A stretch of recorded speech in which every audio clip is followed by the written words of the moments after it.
Welcome back, everyone. Welcome back. It would help if I got the correct camera right away, wouldn't it? It would be a start, right? Big shout out to Luna. It must be really, really early in the morning over in Australia. It wouldn't be early at night, obviously. But yeah, can't believe you're up listening to this at this time of day. So big shout out to Luna.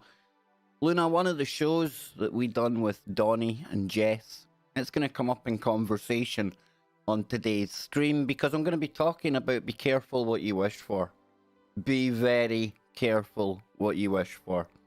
We've had some amazing shows here lately. We had Spooky Andy joining myself and Scott on Friday, getting into timelines, intention, all that kind of what sometimes would be called kind of new agey stuff.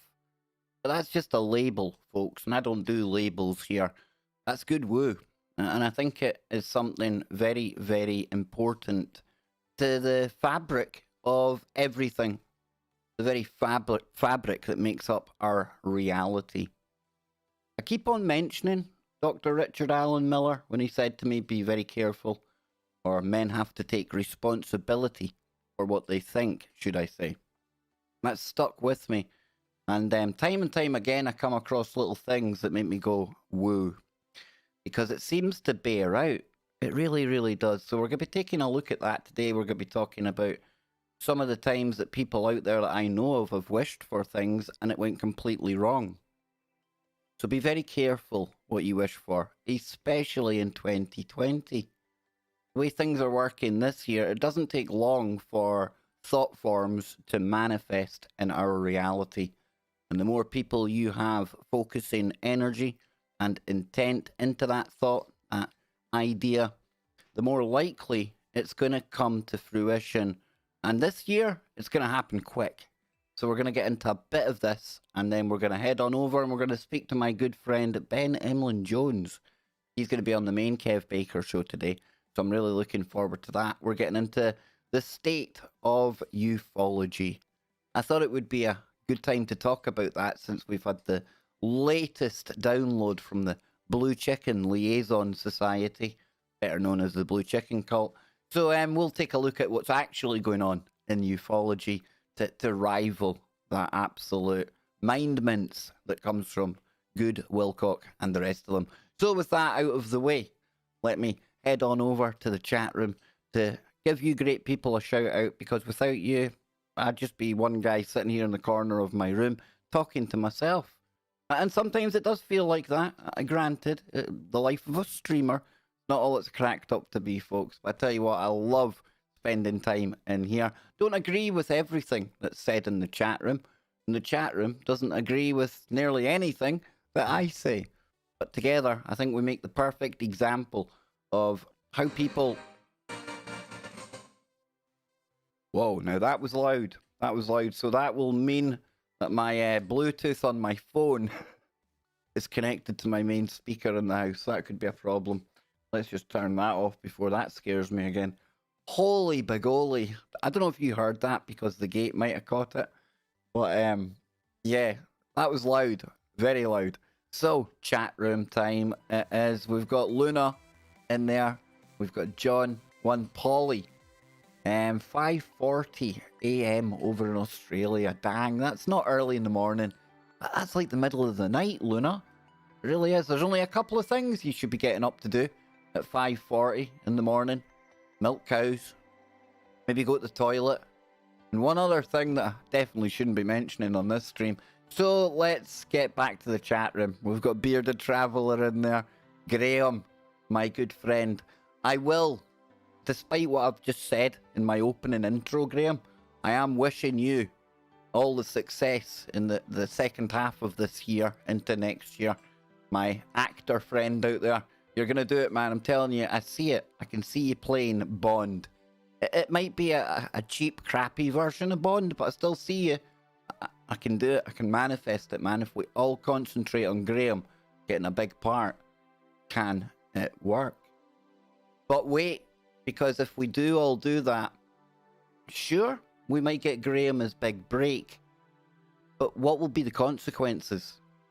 Because you don't get nothing for nothing. Not in this simulation. There is nothing happens without some subsequent reactions to that event. Ah, I'm getting lost with what I'm saying. I'm not even through the chat room yet. It's going to be one of these days. It's a deep day. Yes, Monday Musings with Kev Baker. ZX is in there. We have got Vanya as well. The Wookie, Jojo, Dee Greg, good to see you. Onslow, St. Marionette. I think that's the first time I've ever got it properly right. Spooky Andy, big shout out to you, homie. Big shout out. You were awesome on Freaky, dude. Awesome. The Wookiee, I think he was first today. Sid was claiming he was first, but the Wookiee definitely got there first. So, shall we get into a little bit of this? Well, today, like I say, we're going to be talking about be careful what you wish for in 2020. Now, I've spoke about this kind of thing before. We've spoke about tulpas and thought forms and all that woo. Slenderman, Momo, all that kind of stuff, right? But even just the individual thoughts that we have and that we think we keep to ourselves, that is enough to start something rolling. To give something that initial burst of energy that it might need to come to fruition later on down the line. Now, I mentioned Luna when we first started streaming today. A, because she's a good friend. B, because she's a maniac. She's up in the middle of the night.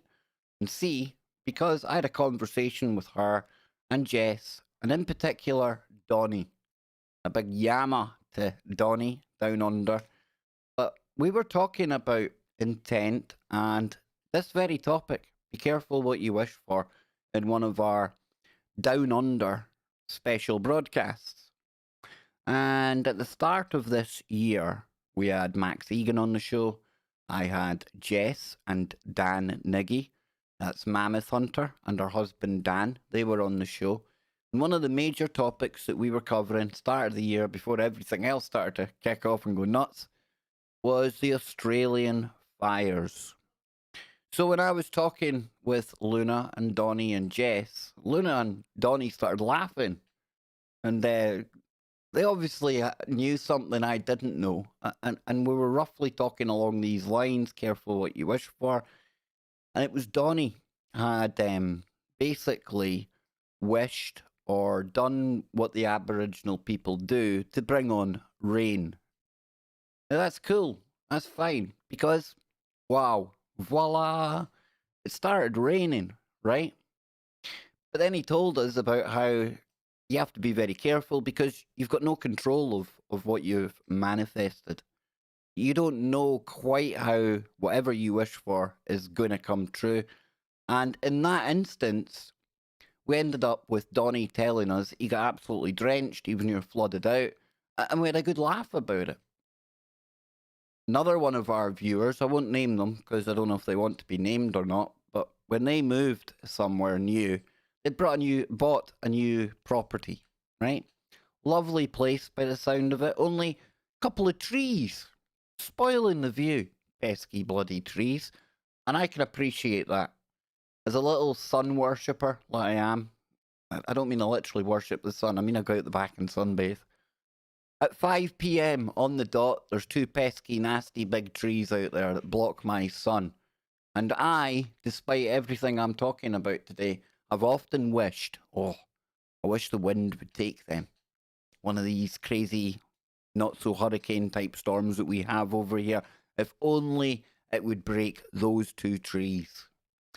Well, the listener I'm referring to, the family there, they were on this hillside, they had trees round them, spoilt the view. Long story short, they wished for the trees to be gone, and boy, did nature take care of it. Oh, nature took care of it to the point where high winds came along, and they were left fearing that not only the trees would be removed, but their house, and in particular, the roof. They thought that was going to blow off. So there's two kind of anecdotal pieces of evidence that should make us think, perhaps we do need to pause and be careful what we think for, or what we wish for, sorry. And then last night, doing the show with Bill and Travis, and I love those guys. I really love the kind of chemistry I've got with them. Love the topics we're getting into recently as well. A lot of woo. We had Lon Strickler 2 weeks ago. He was on talking about the cryptids. That was amazing. He's going to be coming on once a month. He's the guy behind the Phantoms and Monsters website that we often go to. And then last night we were talking about the ufology and stuff like that. But in the chat room, which I like to keep an eye on, I could see some of the conversation. And it's something I've seen people talking about since 2015. I can really notably go back to. And myself and Scotty Lopez have said it on a show before. I've had Johnny Whistles. He's said it with me on a show before. I think Jimmy Jeans has even said it more recently, like maybe the past year on a show that we've done together. And last night in the chat room, there was people praying, albeit maybe tongue-in-cheek, but praying for something that has become dubbed, are you ready? Asteroid 2020. Now, I know it's a kind of play on words. It's a meme that goes around anytime there's an election and people put asteroid and whatever the year is after it. Okay? Remember what I say. Be very careful what you wish for in 2020. Because after seeing that in the chat room last night, and I must admit, it took me all the time not to giggle. Because I could see people joking, I get that. No, literally down on their knees, actually. You know? Trying to attract a massive rock. However, imagine, not my surprise. Nothing surprises me anymore. Although I shouldn't say that because something's going to surprise me, right? But one of the first things I found today when I was out there looking for what we were going to talk about today was an asteroid that's due to turn up right on or around Election Day in 2020. You couldn't make this stuff up. Now, I'm not saying that people in our chat room last night, you pesky buggers, it's all your fault. I wouldn't say that. However, it did inspire me to go down this road today and think about being careful about what we think about. Damn, that sounded confusing. A whole lot more confusing than I needed it to be, I can assure you.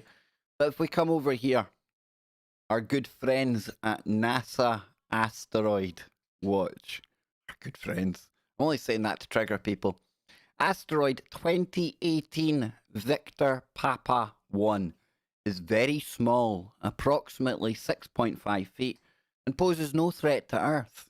Now, it currently has a 0.41% chance of entering our Earth's atmosphere, but if it did, it's okay, because it would disintegrate due to its extremely small size. So the good news is, folks, the good news is that this isn't one where I come on and say, oh, you've done it now.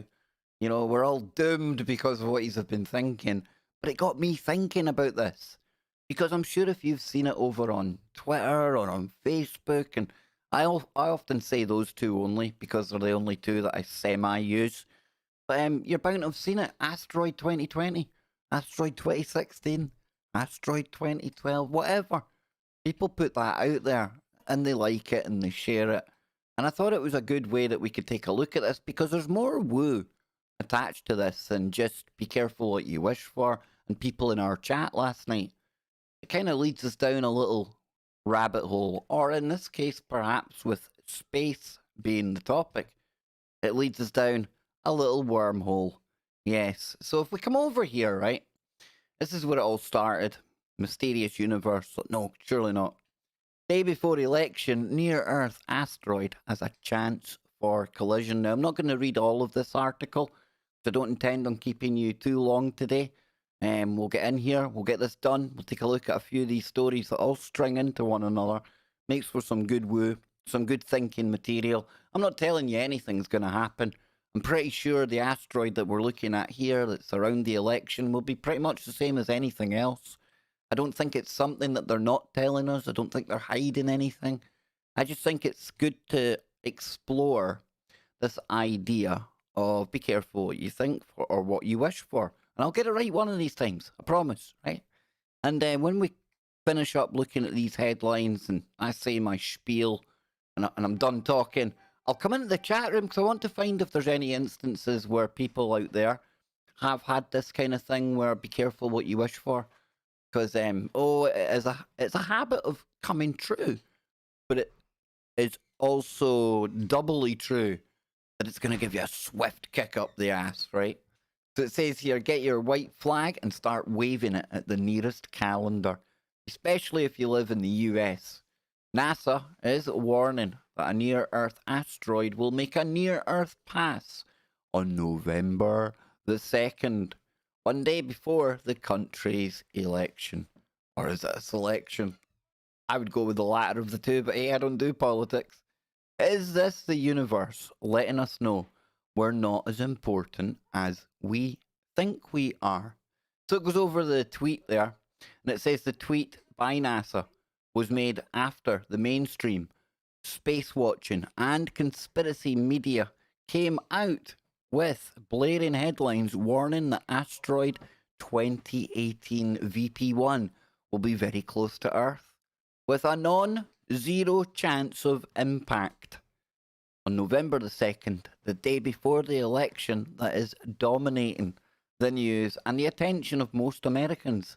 Now, of course, the impact could occur anywhere on Earth, but we self-important Americans always make these things about us, don't we? It's not me saying that, folks. It's not me. It's Paul Seaburn. Blame him. While a 0.41% chance sounds pretty small, except when discussing the upcoming election, there we go again, it is actually a 1 in 240 chance, which makes it sound a whole lot more probable. So I don't think, listen folks, you know me, I try and play things down, I try and stay as logical as I can, and I've got no reason to believe that this is anything other than what they're telling us. And these things, they fly past us all the time, right? We know that. We do have technology out there that's meant to keep an eye on what's going on with space rocks and everything else. And one of those telescopes that's used for that is the Arecibo array down in South America. Now, you're bound to have seen this on documentaries or films. That crazy big looking thing there. The only problem is, that observatory doesn't look like that anymore. No, because that observatory now looks like this. And if I take you over here, we'll just take a quick look at some of the damage here, right? This is what it now looks like. It's in tatters. It's broke. It's gone. It's down. Put on the red alert sign. I don't even have the siren anymore.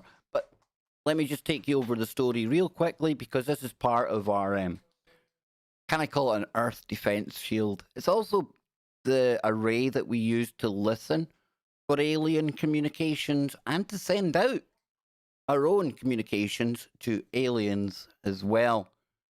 Are we being set up for an imminent invasion? Now, if I was going pure sci-fi, I could make a whole heap out of all these headlines, but I'm not going to do it. Not going to do it. I'm just going to stick to what we know. So over here it says that the SETI telescope down for months after mysterious damage, so nobody even knows what happened to it. It's a big mystery. The space aliens may have came down and taken out our early warning device. Who knows? It could have been alien clowns. I don't know. But it says the Arecibo Observatory, which has been for decades a crucial tool for SETI researchers hunting for extraterrestrial life, will be out of commission for months after unexplained structural damage. Now, earlier this month, a thick support cable came crashing down and tore through the antenna that the observatory uses to send and receive transmissions. Now, the cable will take months to replace, and until then, the observatory's astrophysical research will grind to a halt. Now, I'm pretty sure that Dr. Brian Keating, who we've had on the show, he works down at that one, as well as at the University of San Diego as well, I believe. Last time I was speaking to him, he was working on something at this Arecibo array. But as you can see here, it ain't working so good. It ain't working no more, right? So it says a Hurricane Maria damages parts of it. That might be an older story, actually. But the main one here, we can definitely say this is what's happened to it, right? And then just the other day, we had, now I need to find my link here. Let's see, have I got the right place? I probably don't. Yeah, here we go. So this happened last week. 18th of August 2020. It comes from the BBC. I'll wash my mouth out after I get done with this. But an asteroid the size of a car is a near miss with Earth. Point being, folks, we didn't know about this until it was way past us. And it says the space rock came as close as 1,830 miles to the planet, which is the closest recorded close shave that Earth has ever had with an asteroid. Okay, closest close shave that we know about. I'm pretty sure before records were kept and maybe before we had all of our cool technology today, that there could easily have been closer misses. And let's not mention the ones that have hit us, right? They've come in, they've wiped out the dinosaurs. They are almost like the simulation's way of resetting the playing field. Okay? And that's not to be doomy and gloomy, but I do think we live in a simulation. I think that's why we have to be very careful with things like what we think about. I think that's why we see strange, weird effects about things we think about coming true. Things you talk about to a friend just off the cuff. Nothing serious, but then 2-3 days later, boom. Wow, didn't see that coming. Well, maybe you didn't see it coming, but there's a good chance because of the way reality and the Matrix works that you might have played a part in creating it in the first place. Whatever it is we're talking about. And then if that wasn't bad enough, our shields are down, we can't see what's coming in. We've got another 2 asteroids on the way. Now this doesn't even get into the whole asteroid thing that we looked at from that man from Israeli news who's telling us that it's all going to be done by September into March next year. He's on to more conspiracy, really down the rabbit hole type nonsensical stuff. I think I was right in my judgment of that channel to begin with. They're going after the clicks, and asteroids will do it, folks. Asteroids and drama does it. But I'm not here for clicks. I'm not going to try and scare anyone with it. In fact, I'm here to encourage people to stop thinking about it. Stop joking about Asteroid 2020. I know it's tongue-in-cheek. I know it's meant to be funny and sarcastic, and it is. I laugh as well, and maybe that's the only thing that could help us at this point. But let's be very careful, because even if a small one was to come in, just to fulfill that thought that we had, what comes on the back of it? You see, you feel me? I feel you. Not literally, that'd be a bit Me Too-ish. But it says here, 2 asteroids are set to zip past the Earth at relatively close distances over the next couple of months. And despite what you might read in the usual tabloid sites and weird YouTube channels, hey, with terrible audio, both are extremely unlikely to hit us. I would like to think we've got good audio about here. So I'd like to think that Phil Plate wasn't talking about me. Okay, Phil? One is getting a lot of buzz on social media because it may pass us on November the 2nd, the one we've been talking about. But to me, the cool thing is that the asteroid's designation is 2018 VP1. So at least it's mildly appropriate. It's like maybe... I'm not even going to talk about that crap. 2018 VP1 is... And by crap, I was meaning politics, folks. Really. 2018 VP1 is tiny. Probably only about 2 meters across. Which makes it very hard to observe unless it's very close because it's so faint. It was discovered in 2018, kind of gave it away with the 2018 kind of handle they put on it, and was only seen for about 13 days. Now, that's not very long, which means it's hard to get a good orbit calculation for it. More to the point, where did it disappear to? If you're watching something in space, it kind of suggests that there's like nothing in between you and said asteroid, right? Space. I know, I'm being stupid. It could have gone. I get it, folks. I get it. Now then, if we come back over here, it says it was discovered in 2018. Now that's not very long, which means it's hard to get a good orbital calculation. It says, as I've written before, when an asteroid is first discovered, the orbit calculated for it is pretty fuzzy, because we don't have a long enough arc to really be able to predict where it will be in the future. Now, that makes sense. You know, the longer you can observe something, the clearer the picture of how it's behaving, and then easier to extrapolate, i.e. orbits, where it's going to be, where it's going to go. I get it. I don't need to be an astrophysicist for that, neither do any of you. So the analogy I like is if you're an outfielder in a baseball game, and as soon as the batter hits the ball, you close your eyes. Now predict where the ball is going to be where it lands. Yeah, nope. But if you keep watching it, you'll be able to see its trajectory much better. Now, it hasn't been since 2018 because of its distance, so the orbit is fairly uncertain, and JPL gives it a condition code. You know, when you've got anything that requires a condition code, that's automatically far cooler. I can see people using that to up the click value. Oh, the condition code of asteroid so-and-so's gone right through the roof. So it's on a number 7 on a scale of 1 to 9, meaning the orbit is really not known. And JPL put the closest approach at 1133. Okay, now, hang on a minute, right? As much as I try not to go down rabbit holes and stay away from the real far end of the conspiracy world, when you get numbers like this thrown at you, 1133, now, for something that they've got pretty little idea about, a 7 out of 9 when it comes to we don't have a bloody clue, yet they know the exact precise minute on the day that it's going to be passing and at what distance. Now, something's wrong there, okay? Somebody's blowing smoke up my ass, because either you've got all this data which allows you to predict down to the minute when it's going to be here, okay? Or you don't, and you can't predict when it's going to be here. The two can't be true. But then again, I'm just Kev on YouTube, and I've got crappy audio, and what would I know, right? So it says, but because the orbit is so uncertain, there's a chance it will hit us, with odds of about 1 in 240. Now, that's pretty long odds, to be honest with you. If there was a horse racing and it was 240 to 1, chances are, unless you're some kind of crazy fool who's got money to throw away, you ain't going to put money on that horse, because the chances of it coming in are 240 to 1, right?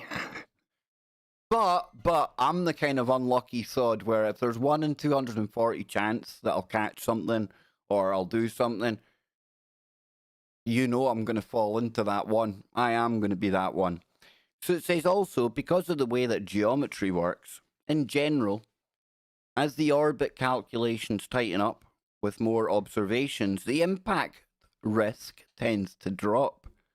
Now, the possible future positions of the asteroid make a shape like a cone, a bit like how projected hurricane paths on maps make a widening triangle. And as the uncertainty drops, the cone tightens, usually with the Earth winding up, being outside of it. So, listen, folks, I don't know whether there's asteroids coming to hit us or not, but I do think we need to be very careful what we wish for. I really, really do. Now, with that said, if we knew exactly how to play that game, the intention game, and the consequences that can come on the back of playing it, that could change everything. That could really, really change everything. And I don't know what to focus on. I don't know what that unique thing is that we need to focus on to make everything better. I tell you what I do.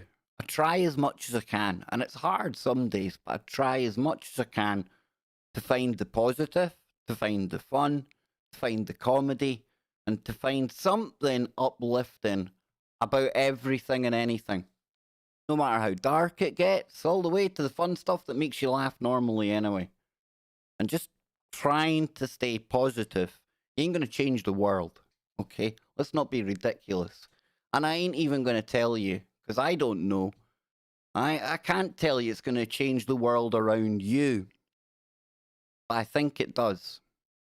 And at the very least, being in that positive, always kind of upbeat frame of mind, at the very least, if you're not affecting reality, I can guarantee you're going to affect somebody else's reality who's having a crap day. And maybe just one look from you, a smile.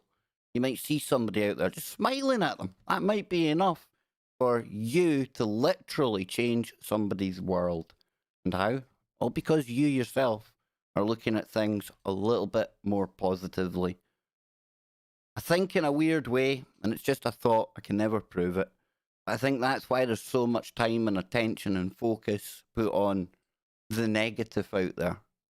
The worst that humans get up to. The very worst elements of humanity. Whereas if we were to concentrate on some of the good things happening, and there are lots of good things happening, we just don't get to hear about them. Why don't we get to hear about them? Because there's got to be something powerful about this that they don't want us catching onto. Who's they? Whoever you want it to be. Whoever you want it to be. I'm not here to tell you who's running the planet and who's making this simulation the way it is. We've all got a fair idea, but, you know, that could be one of the biggest secrets out there. In fact, didn't it inspire a book called The Secret? I know people say that's all hocus pocus and self-empowerment and all that kind of new agey type jazz. Could be another way from stopping people from looking at it. That's all I'm saying. So I'm going to shove on some tunes. I'm going to get a little drink of tea before it goes cold. And then I will come back into the chat room. And I want to know, I'm going to put a line of dollar signs. A, it's the most dollar signs I'm ever going to see in my life. And B, it'll tell me where I've been talking now. So please tell me what occasions or what incidents you've had that falls in to be careful what you wish for. And I'll be back in just a moment and I'll be reading them out. We'll be getting ready to head on over to tfrlive.com for Ben Emlyn Jones. He's going to be in the house soon. We'll talk more about that in a moment before we head away. And I'll be back in about 2 minutes, folks. Don't go anywhere.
There we go. Now then, we've got Karen in the chat room, and it was Karen had been telling me that story that I used at the start of the stream today, you know, and that's again, it got me thinking, got me really thinking about this. You need to be careful what you wish for. Now, there's somebody in the chat room called Murray.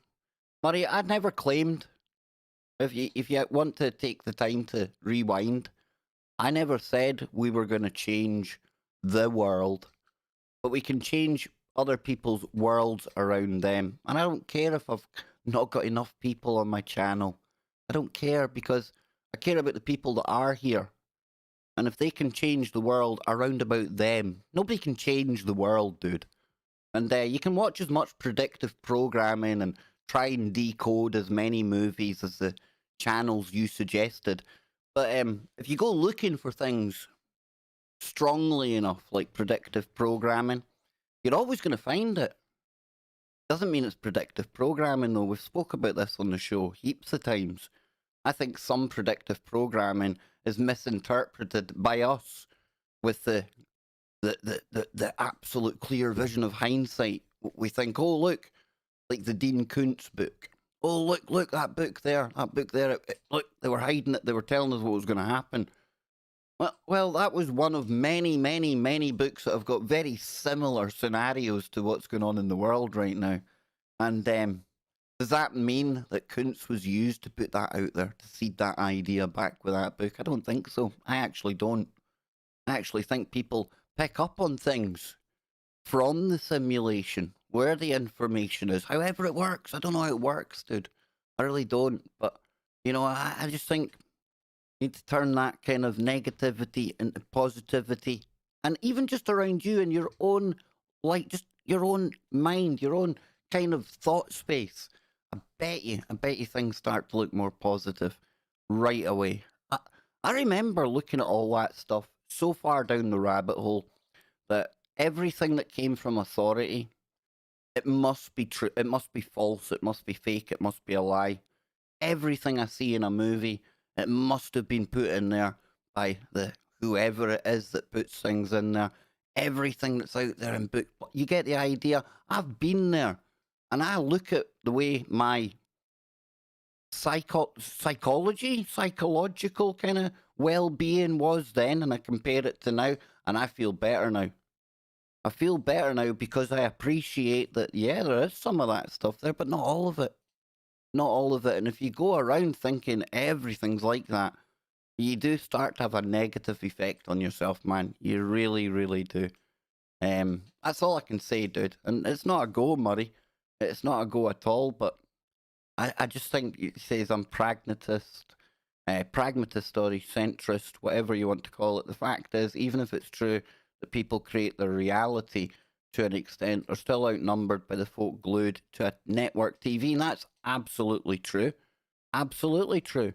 But then, if you're not surrounding yourself with those people that are glued to a particular TV program, then how does that affect your world? It doesn't. It affects their reality, but it doesn't affect your experience of the simulation. There's people right now in the UK, millions of them. They'll watch the soaps. It's all they talk about. They go to work each day, if they still go to work, and that'll be their thing. They'll go home at night and they'll sit down and they'll look at the soaps, and that's their thing, right? Me, I couldn't tell you any of the soaps. Who's in it? Nothing. Now, is my life experience any better or worse than those people watching that? No, it's just different. Just different. That's all. You just get a different view. You're just doing different things. You're putting your time to different uses. Not even saying good uses, because most time we waste when we think about it. We're here for what? Blink of an eye. Very cliche. I know everyone says that, but in cosmic terms, very much the blink of an eye. And yet we spend so much time either procrastinating over things, arguing over things that probably neither party can get near the truth of in the first place, worrying over things, when in reality, if we can, we should be doing all we can. Just enjoy the ride. Just enjoy the journey, man. Enjoy it for what it is. So we had somebody in there talking about miles. I've seen a massive fireball going straight across the sky, bits falling off it when we were near Bath, UK. Maddest thing I've ever seen. I've seen like a kind of asteroid, a meteorite, bolite, something burning up on the kind of atmosphere, but nothing like that, dude. Not enough woke folks watch your show to start experimenting with collective consciousness. Not talking collective consciousness. Talking about people with their own conscious mind. I'm not telling us all to get together at a time of day and start Commonwealth chanting or anything. Picked me up wrong, dude.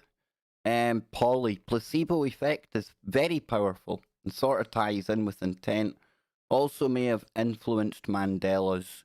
I definitely think that the placebo ties in with intent. As for the Mandelas, it's not that I'm saying you're wrong, Polly. It's just I don't see how that could affect somebody's memory of one thing over another. And even Mandela's, I'm quite open to the fact that a lot of them might be memories, that they might be just things we think we remember and we don't remember. But at the same time, there's just too much weirdness with that stuff, dude. Too much. Could it be a consequence, an unseen consequence of some of the... I don't know. It's even hard to find the language for me to talk about this kind of thing. You know, when you're talking about how things work, how it works on that level, on that psychic kind of level. Let's see. Who else we got? So there's Karen talking about wishing for the better view. 120 mile an hour winds knock the trees down. See? That's what I'm talking about. Let's see.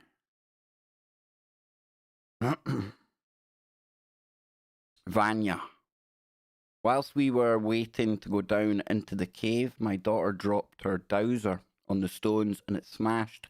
She wished for a dowser and within 5 minutes, one dropped down. Hey, Selma, thank you. Hey, where's him? Oh, was there no? Oh, it's a sticker. Okay, Selma, I was about to crack up at YouTube there. I thought they hadn't given you your chat. So that one there, Vanya, 5 minutes, one dropped down onto this, down out of the sky onto the stones. Now you see that there? But you see that here's the thing, Vanya. Does that mean that another wee girl lost their dowser? I'm only joking. I'm only joking. So it says, Kev needs to stop taking the long way round, like I said. No probs, dude. In fact, that's all right. I'll just remove you from the channel because you're just annoying me. Let's see then. Let's see. Yeah, that removed quite a lot of things. Yeah, it sounded mad, Miles. It sounded mad. I'd love to see something like that safely, of course. As long as you know it's going to burn up and it's just going to be a light show, I'm all for that. Absolutely. So, folks, I'm going to have to get going pretty soon because I need to shift gears and get ready for Ben coming on the show. And like I say, Ben's going to be coming on and talking about... I'll find it. There it is there. There it is there. The state of ufology. Well, it's meant to, it does say ufology in the full thing, folks. I promise you it does. But we'll be talking about all of the recent kind of stuff coming out about the UFOs. Myself and Ben have been talking about this since it all kind of kicked off and picked up speed in 2017. He's been writing away on his blog, as usual. He's got a whole heap of stuff over on his blog, so there's never going to be a shortage of things to talk about with Ben, which I love. And he's into all the same kind of craziness as I am. So it's one of the shows I look forward to. Ben is somebody I would listen to. I do listen to on his own live streams. If he's on another show, go and listen to that. I just like the guy. He brings good woo. He researches it well. We don't even agree on everything. Not at all. But I like the way he thinks. And I know that the audience like him as well. So Ben will be here very, very shortly. And in fact, just over half an hour's time. But give me 2 minutes. I just need to speak to Anne real quickly.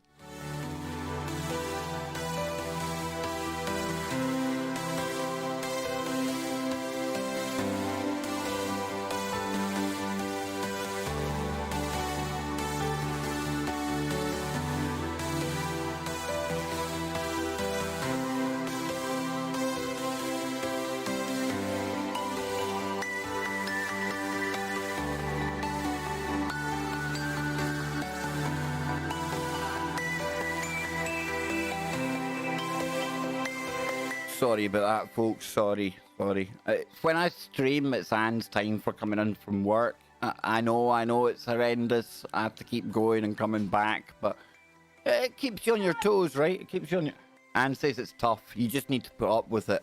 Or you don't get me at all. Look, she's coming behind me now to slap me. Whoa. Scary face. What you after? Alright. So yeah, and folks, sorry about that chat room earlier on. I just... See, things like that are just sent into my experience to try and knock me off my kilter. I'm focused.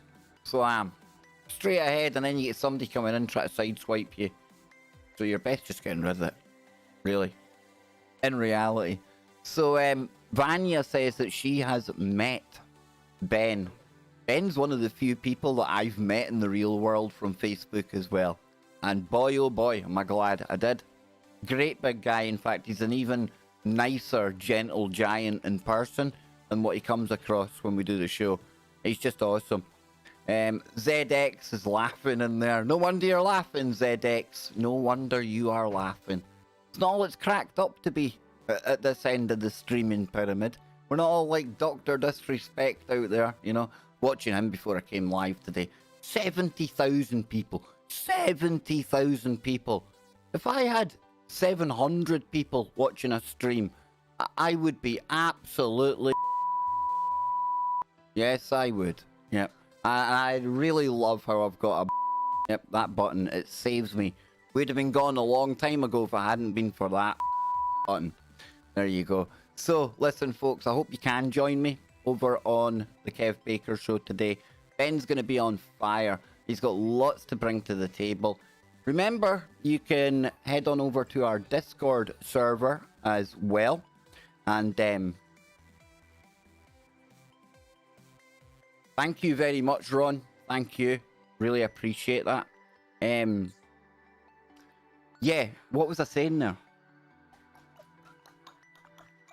Ben's YouTube channel, I think. I think it was Ben's YouTube channel. He's got a YouTube channel. I'll pull it up right now. Here we are. Where are we? Ben Junior Porter, I think it is. There it is. Ben the JR Porter. That's it. I'll drop a link for that into the chat room. Yeah, so we've got our Discord server. I think that's what I was saying, wasn't it? I think. Maybe. Perhaps. It's all gone wrong today. But yes, Polly, Discord. And there we go. We have got ZX. He's one of our...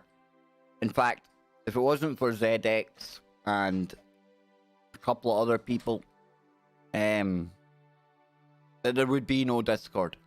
Polly's our DJ. Although the Wookiee, I think the Wookiee's trying to rival Polly. And we've got the open mic on in there as well on a Sunday where anyone can come along. And it's like a little radio show on Discord. I think there was about 20 people in there last night. So, yeah, head on over to Discord. It's where we all hang out. It's where we like to have a laugh. It's where we don't take things too seriously. We certainly don't go negging it up. We ain't over there hating on people. Yeah, we'll like bring up things and we'll like maybe say something's crap or somebody's an idiot, but it's not one of these places where, you know, we're causing drama. In fact, if it's drama you're after, come nowhere near me. Come nowhere near me, because I want nothing to do with it. Nothing to do with it. And even if people are out there causing drama about me, don't even tell me about it, because I don't want it to enter my part of the simulation. I'm enjoying my ride so much right now. Sure, there's crap things going on.